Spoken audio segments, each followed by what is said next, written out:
ஒரே மாதிரி சிக்கன் சாப்பிட்டு சாப்பிட்டு அழுத்து போச்சுங்களா? இதே மாதிரி ட்ரை பண்ணி சாப்பிட்டீங்கன்னா செம டேஸ்டா இருக்கு. எப்படிங்கறத பாத்துடலாங்களா?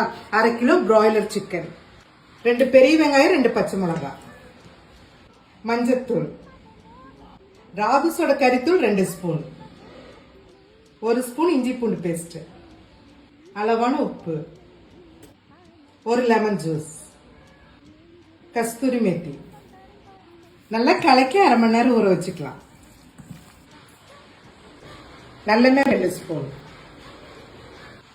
பட்டை, கிராம்பு, சோம்பு. 1/2 மணி நேரம் ஊற வச்சு சிக்கனை போட்டுக்கலாம்.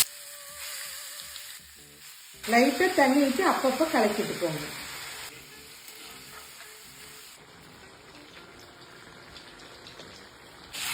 தண்ணியெல்லாம் நல்லா சுண்டிருச்சு. சிக்கன் பாருங்க பஞ்சு மாதிரி வெந்துருச்சு. சிக்கன் வறுவல் ரெடி. அப்படியே சுட சுட சாதத்துலங்க 2 கரண்டி சிக்கன் இப்படி அள்ளி வச்சு சாப்பிட்டா எப்படி தெரியுங்களா இருக்கு? அப்படி இருக்கு. நீங்க ட்ரை பண்ணி பார்த்து எப்படி இருக்குன்னு கமெண்ட்ஸ்ல சொல்லுங்க.